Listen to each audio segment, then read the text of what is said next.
Youngest Club, I am on Yuga Tool. I'm going to be showing you some replays today. I am using Shining Sarcophagus. Just gonna let you know that this is the last time for a while that I use Shining Sarcophagus, because good God,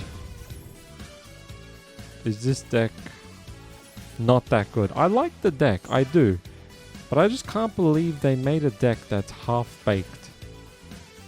Now, I'm just going to give you an example of why I don't think this deck is good. And if someone says, you have to mix it with this, no, that's not how a deck should work. I mean, of course you can mix it with some stuff, but to rely on a completely different engine just to make a deck good?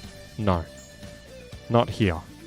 So with Millennium, the Millennium monsters, you can pretty much get Millennium Ankh with the monsters. Golem, you get you the Wedru Temple field spell, and then you can add a monster from your hand to the spell and trap zone of Wedru Temple, and that gets you, Millennium monster from your deck to the spell and trap zone, which you can special summon. So you can do that for like Millennium Shield or something. That'll get you Millennium Ankh. Or even Gekka Jin, whatever the hell that monster's name is, to get Blue Eyes to your hand. Discard Blue Eyes, get Millennium Ankh. So there's a lot of monsters that can get you Millennium Ankh. So pretty much all the Millennium monsters can. Whereas Shining Sarcophagus, if you don't have Shining Sarcophagus, you can't summon most of your monsters. So like, if you have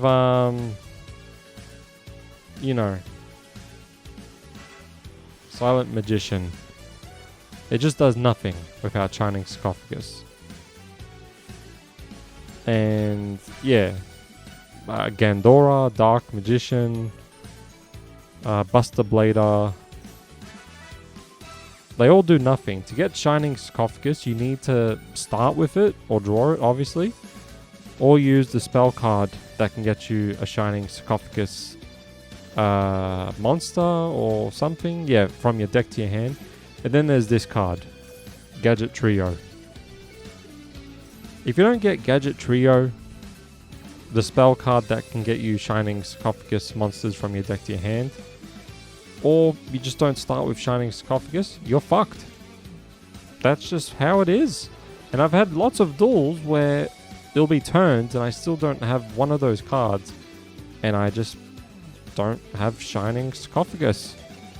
Dark Magician Girl will definitely save the deck, because you can discard a card to special summon her, and then you can just get Shining Sarcophagus from your deck to your hand, which is good.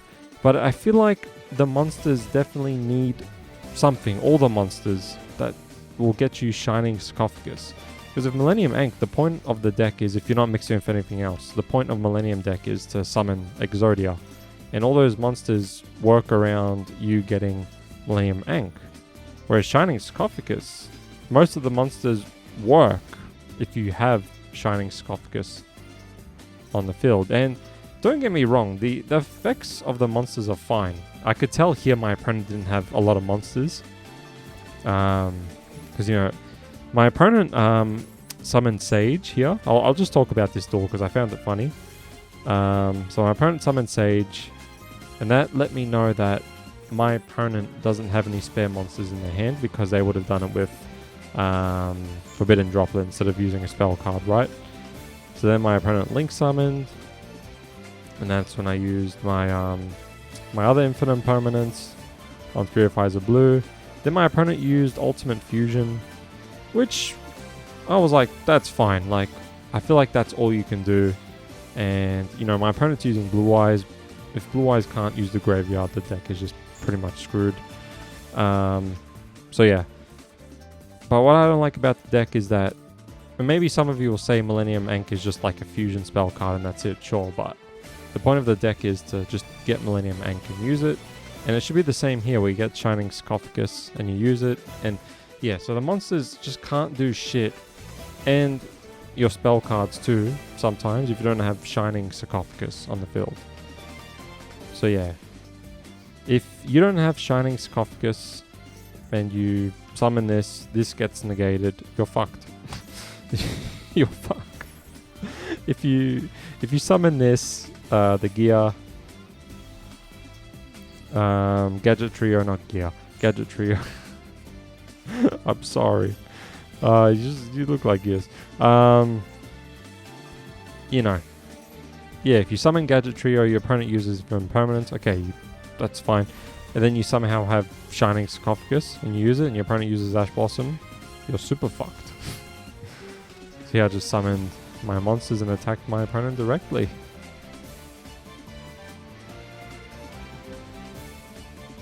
I lost a lot with this deck. I know I'm showing replays where I win, but good God,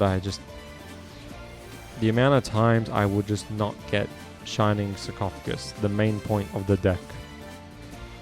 So yeah, it was terrible. Very terrible experience. I'm showing this replay because my opponent wasn't able to do much. That's the typical average Dark Magician experience right there. I'm only showing this replay because I do not want to use Shining Sarcophagus again. So if my opponent got bricked and it's not an exciting duel, I don't care. I'm still going to show it because I just want to get this video over and done with. I do like Shining Sarcophagus, but I don't like the way they made it. It's very half-baked. So here I couldn't summon Dragoon because my opponent used Ash Blossom. So I attacked, and attacked. Did I say Buster Blader before? I meant Silent Swordsman. Oh my god, Buster Blader. Jesus Christ. Silent Swordsman. And then my opponent tried getting Dark Magic attack. I negated it because if my opponent has Dark Magician and then they use Dark Magic attack, I would have been screwed. So I let Dark Magical Circle go because I'm like, I'd rather Dark Magical Circle go through and I only have to negate it if I have to. Then yeah, so I guess my opponent couldn't really do too much. But I pretty much showed my opponent what they tried doing, and that was summoning Red Eye's Dark Dragoon, right? So I used Gandora, destroyed everything on the field. And then I summoned Dark Magician. I got Secrets of Dark Magic and the Bond trap card, whatever the hell it's called. So I summoned Dark Magician, got Secrets, and yeah, I could summon Dragoon during my opponent's turn. My opponent used Effect Veiler randomly, and I'm just like, okay. I could negate it, but I'm not going to. I don't see the point. I don't. I don't. I could just negate it with Cross Out, if you're wondering how. If my opponent's life points were, you know, higher, then maybe, sure, I would negate it. But because my opponent's life points were like, what, 2,200 or something? Nah, get out of here. I was going to the last replay, thank God. I love the deck, but when I compare it to Millennium, which they're kind of similar in a way because it's like just taking stuff from back then and making it new and just making it like a new deck. Yeah, Millennium is so much better. I'm sure the deck will be much better with Dark Magician Girl, but it just sucks that the monsters don't really do anything unless you have Shining Sarcophagus, and some might say that's the point, but you need to get more ways of getting Shining Sarcophagus. Man. Because the deck is very sensitive. It's a very sensitive deck. So here I just left this in my hand to discard. I summoned the trap. I summoned this other trap. My opponent didn't like that. Just like how I don't like this deck. No, I do, but I just hate how Konami made it shit, unfortunately.